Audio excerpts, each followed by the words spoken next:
दोस्तों आज अपन एक नया टॉपिक स्टार्ट कर रहे हैं ट्रायंगल। ट्रायंगल के बारे में मोस्टली स्टूडेंट्स जानते हैं, लेकिन जब डेफिनेशंस की बात की जाती है तो उनको डेफिनेशंस नहीं आती है कि एक्चुअल में ट्रायंगल क्या होता है। साथ ही साथ ट्रायंगल को किन बेसिस के हिसाब से डिवाइड किया गया है, कितने टाइप्स के अंदर डिवाइड किया गया है और उनकी डेफिनेशंस क्या होती है। आज मैं आपको जीरो लेवल से इनकी डेफिनेशंस बताने जा रहा हूँ और समझाऊंगा अच्छे से। सबसे पहले अपन बात करते हैं ट्रायंगल की। ट्रायंगल एक्चुअल में होता क्या है, तो आज मैं सबसे पहले बताऊंगा आपको कि ट्रायंगल की डेफिनेशन अगर आपसे पूछे तो किस टाइप से आपको राइट करनी है। ट्रायंगल क्या होता है, देखो सबसे पहले मैं आपको ट्रायंगल की डेफिनेशन बता रहा हूं। ए triangle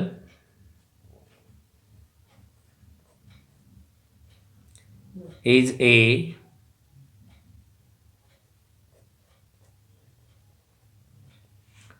plane and closed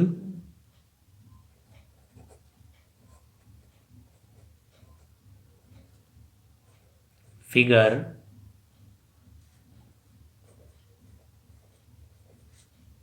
bounded by three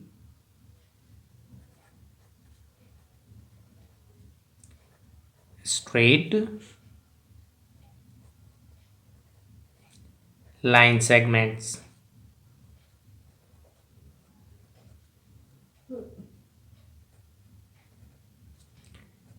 A triangle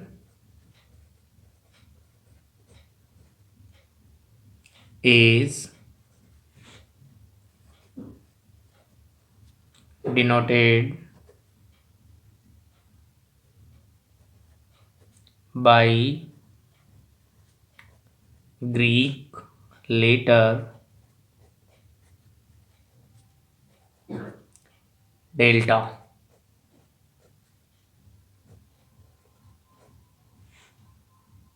okay, देखो सबसे पहले अपन देख रहे हैं कि इसमें बताया गया है कि a triangle is a plane and close figure, यानी कि एक जो ट्रायंगल होता है वो क्या होता है, एक प्लेन और क्लोज फिगर होता है। Bounded by three straight line segments, जो बाउंड होता है थ्री स्ट्रेट लाइन सेगमेंट्स से। A triangle is denoted by Greek letter delta, यानी कि ये जो लेटर होता है वो क्या होता है, ग्रीक लेटर होता है। इसको अपन क्या पढ़ते हैं, डेल्टा पढ़ते हैं, जिसको अपन क्या बोलते हैं कि ये एक क्या हो गया, ट्रायंगल हो गया। तो यहाँ पे देखो सबसे पहले मैं बताने जा रहा हूँ, यहाँ पे देखो ये क्या, मैंने एक डायग्राम बनाया है जो कि एक ट्रायंगल है। इसमें सेगमेंट्स क्या हो गए, ए बी एक सेगमेंट हो गया, बी सी एक सेगमेंट हो गया और ए सी क्या हो गया, एक सेगमेंट हो गया। इन तीनों सेगमेंट से मिलकर ये क्लोज फिगर क्या हो रहा है, बन रहा है। इसी को अपन क्या बोलते हैं, ट्रायंगल बोलते हैं। तो इसमें देखो वर्टेक्स होते हैं ए, यानी कि इसमें थ्री वर्टेक्स होते हैं। ए बी क्या है, एक वर्टेक्स है, बी क्या है, वर्टेक्स है और सी क्या है, एक वर्टेक्स है। और इसमें थ्री लाइन सेगमेंट्स होते हैं, ठीक है। यानी अपन कह सकते हैं सिंपल भाषा में कि इसमें कितनी साइड्स हो सकती है, थ्री साइड्स होती है। साथ ही साथ इसमें कितने एंगल्स होते हैं, 1 2 एंड 3 एंगल्स होते हैं। और अगर सिंपल भाषा में इसकी डेफिनेशन दी जाए तो वो होती है ए क्लोज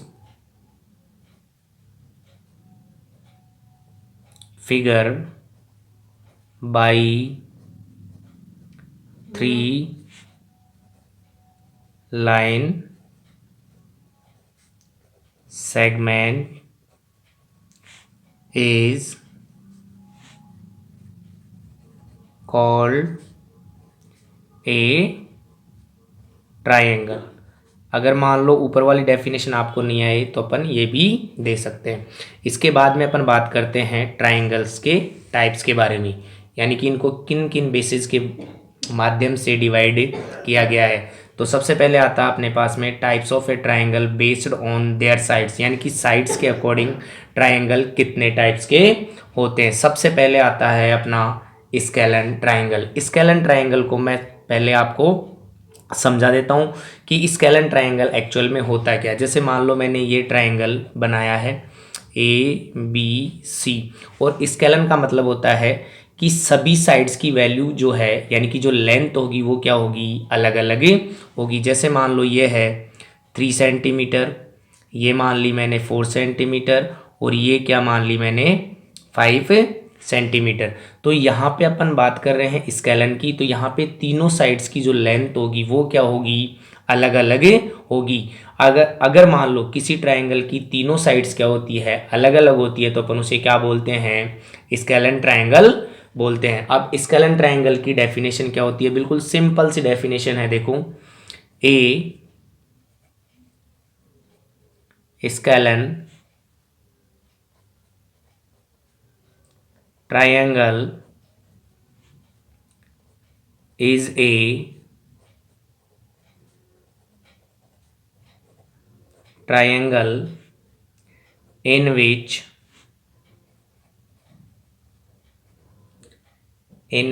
all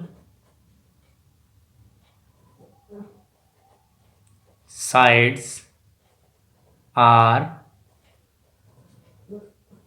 unequal। देखो यहाँ पे क्या है, a scalene triangle is a triangle in which all sides are unequal, यानी कि सभी साइड्स क्या होती है, अनइक्वल होती है, तो उसे अपन क्या बोलते हैं, स्केलन ट्राइंगल बोलते हैं। इसके बाद में आता है नेक्स्ट अपने पास में आइसोसेल्स ट्राइंगल। आइसोसेल्स को मैं समझा देता हूँ पहले। जैसे मान लो मैंने ये डायग्राम बनाया है एक ट्राइंगल का, तो इसमें ये आइसोसेल्स कब होगा, यानी कि इसकी दो साइड्स की लेंथ क्या होगी, इक्वल होगी, तो ये क्या होगा, आइसोसेल्स ट्राइंगल होगा। जैसे मान लो मैंने इसको ले लिया 4 सेंटीमीटर और इसको भी ले लिया मैंने 4 सेंटीमीटर, तो ये दोनों आपस में क्या हो गए, इक्वल हो गई। और जब ये दोनों साइड्स क्या हो गई, इक्वल हो गई, इट मीन्स ये क्या हो गया, एक आइसोसेल्स ट्राइंगल हो गया। अब इसको डिफाइन किस प्रकार से करेंगे, तो इसकी डेफिनेशन है, देखो, N isosceles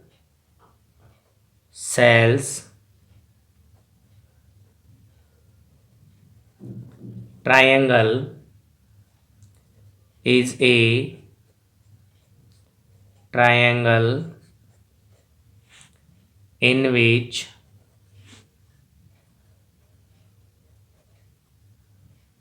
two of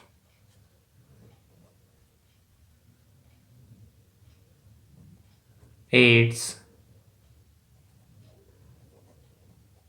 sides are equal.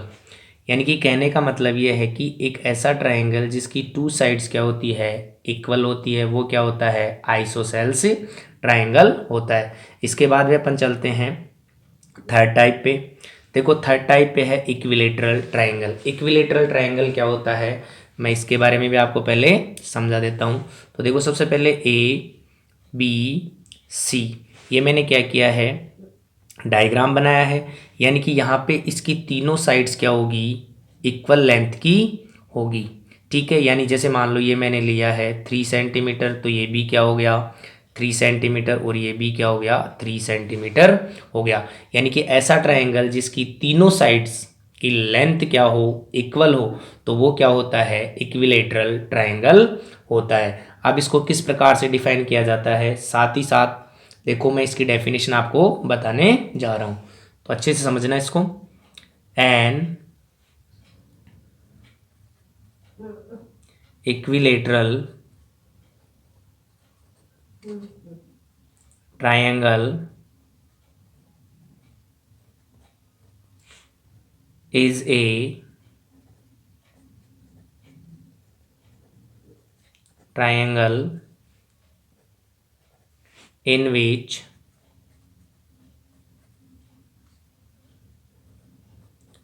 all the sides are equal and each angle of an equilateral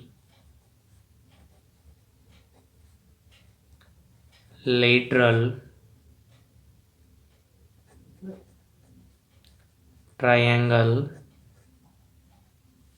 measure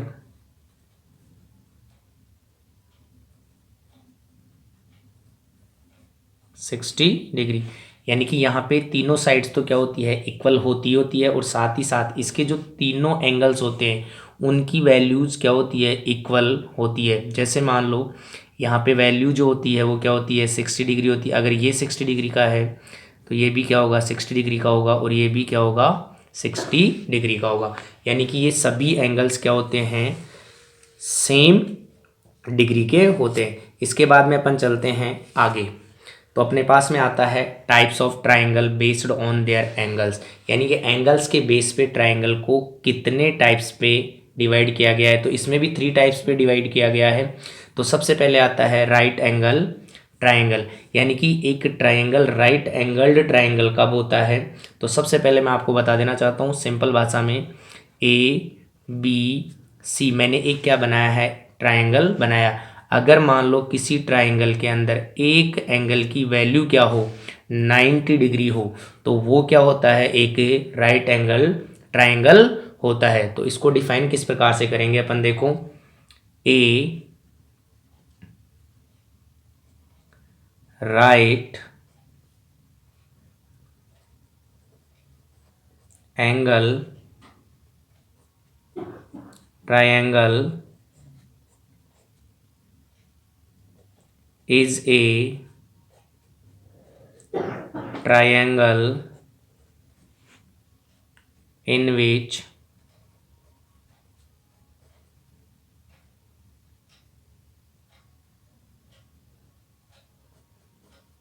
there exists a right angle. कहने का मतलब ये है कि एक ट्राइंगल तभी एक राइट एंगल ट्राइंगल होगा जिसमें क्या होगा, एक राइट एंगल होगा। यानी कि सिंपल भाषा में अपन बात करें तो मैंने आपको पहले ही बताया था, एक बार फिर से मैं आपको एक्सप्लेन कर रहा हूँ कि अगर कोई ट्राइंगल है, उस ट्राइंगल के अंदर अगर किसी एक एंगल की वैल्यू क्या होती है, 90 डिग्री होती है, तो वो क्या होता है, एक राइट एंगल ट्राइंगल होता है। इसके बाद में आता है acute angle triangle. Acute angle triangle क्या होता है, सबसे पहले मैं इसकी डेफिनेशन आपको बताता हूँ, फिर इसके बाद में एक्सप्लेन करता हूँ। In an acute angle triangle all angles are less than 90 degree, और all angles are acute angles। ठीक है, यहाँ पे ये कहा है in an acute angle triangle, यानी कि किसी एक्यूट एंगल ट्राइंगल के एंगल जो सभी एंगल्स क्या होते हैं, लेस देन 90 डिग्री होते हैं, और all angles are acute angles. यानी कि कहने का मतलब ये है कि जैसे मान लो मैंने ये डायग्राम बनाया है, तो इसमें ये जो ट्राइंगल है, ये जो एंगल है वो क्या होगा, 90 डिग्री से कम होगा, ये एंगल भी क्या होगा, 90 डिग्री से कम होगा, और ये एंगल भी क्या होगा, 90 डिग्री से कम होगा वैल्यू के अंदर। तो ये क्या हो जाएगा, एक अपने आप में एक्यूट एंगल ट्राइंगल हो जाएगा। इसके बाद में चलते हैं अपन obtuse angle triangle. Obtuse angle triangle क्या होता है, सबसे पहले इसकी डेफिनेशन पे चलते हैं। In an obtuse angle triangle, one angle is greater than 90 degree or an obtuse angle। देखो यहाँ पे बताया गया है in an obtuse angle triangle one angle is greater than 90 degree, यानी कि एक ऑब्ट्यूज ट्राइंगल के अंदर एक जो एंगल होता है उसकी वैल्यू क्या होती है, 90 डिग्री से अधिक होती है। तो जैसे मान लो ये एंगल मैंने ले लिया आपका जैसे 100 डिग्री, तो यहाँ पे क्या हो गया, ये एक ऑब्ट्यूज एंगल ट्राइंगल हो गया ABC। तो यहाँ पे क्या है, ये एक ऑब्ट्यूज एंगल ट्राइंगल है। क्यों हो गया, क्योंकि इसकी जो ये वैल्यू है एक एंगल की वैल्यू वो क्या आ रही है, 90 डिग्री से अबव आ रही है। ओके।